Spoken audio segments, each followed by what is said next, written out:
Congratulations! Now that your procedure is complete, let's review some topics that will help us on our journey to a successful recovery. Following these recommendations will reduce risk and help avoid potential complications, which could prolong the expected recovery time. In addition to this video, you should read the surgery and nutrition guides by downloading them here. Let's get started. Your surgery recovery kit includes medication blister packs that are not child-proof. If you have children at home, please make sure to keep these medications in a place that is not accessible to them. Arnica montana has been shown to be an effective natural remedy for inflammation and bruising. In your recovery kit, you will find 14 tablets of Arnica montana. It's recommended to take 2 tablets twice a day for the first 5 days of your recovery. Infection control is one of our main objectives during the first week of recovery. To help with this, your recovery kit includes 14 capsules of cephalexin 500 milligrams. Please take 1 capsule every 12 hours with food for the first 7 days of your recovery. To help reduce the inflammatory response and severity of post-op swelling, 10 capsules of ibuprofen 800 milligrams are included in your recovery kit. It's recommended you take 1 capsule twice a day with food for the first 5 days of your recovery.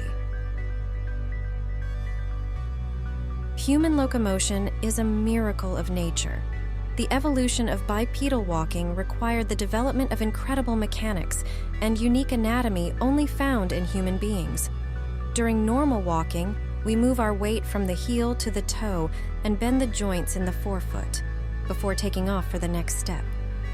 This process is referred to as the gait cycle. The first phase of gait is the heel strike. During heel strike, we contact the ground with the heel before moving forward, over the foot. The third phase of gait is referred to as toe off. During toe off, we have moved over the foot, with the foot now behind our body's midline. The joints of the forefoot are bent, ready for the final swing phase. During recovery, to help reduce the chances of complications due to trauma, walking with the post-op shoe requires a change in the style of gait. The correct use of the post-op shoe results in a 1-foot shuffle, so the surgical foot is always leading. Using the leading foot technique, you start every step with the surgical foot and always catch up with the non-surgical foot. It's important to note that the non-surgical foot never crosses the midline of the body. This way, weight is never transferred to the front of the surgical foot. Walking in this manner, you will prevent bending of the joints in the forefoot, preventing injury to the surgical site, and protect your procedure during the initial stage of recovery. It has been shown that cold therapy can help reduce inflammation during the first phase of surgical recovery.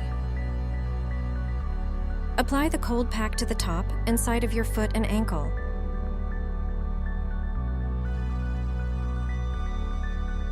Use cold therapy in intervals of 20 minutes on and 20 minutes off. During the 20-minute off period, place the cold pack in the freezer to get it ready for the next interval. If you have a procedure scheduled for your other foot, please keep the cold pack for reuse. As you may recall from your pre-op consultation, the first milestone in our surgical recovery is when the incision has healed. The most important task during this first phase is infection control. To help prevent infection, please do not disturb your dressings and keep your bandages clean and dry. Also, please note that excess pet hair can increase the risk for infection. To help prevent this, make sure to clean more often. And finally, keeping your foot dry is an important part of preventing infection. To assist with this, in your recovery kit, you will find a shower sock that will help keep your foot dry while showering. The average showering schedule is daily. We recommend that you reduce the number of showers by 50% to an every other day schedule. There are 2 shower socks in your kit.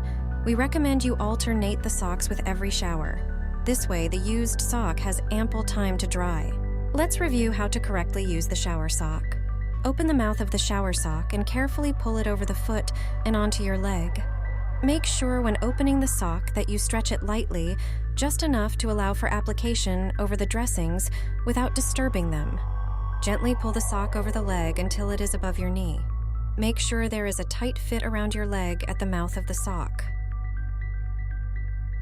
Pull the sock down slightly so that the opening is positioned to let water run off the sock seamlessly. When you take a shower, be careful not to put full weight on the foot. The safest method of showering is to use a stool with a removable shower head. Although the sock is designed to keep your foot dry while showering, do not submerge or allow water to cover the sock. Silicone gel sheets have been shown to help reduce the amount of scar formation on surgical incisions. To apply, cut a thin strip to use on the incision.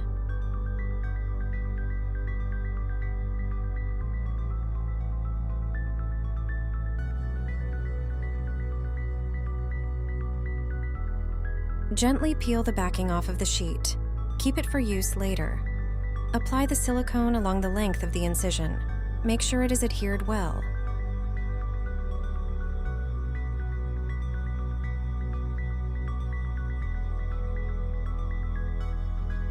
On average, a single strip can last up to 7 to 10 days. It's suggested you clean the strip with moisturizer-free soap under running water every few days. We appreciate you taking the time to watch this video and becoming an active part of our recovery journey. Thank you for choosing EVO for your evolved surgical experience. It is our privilege to serve you and create the future of patient-focused healthcare.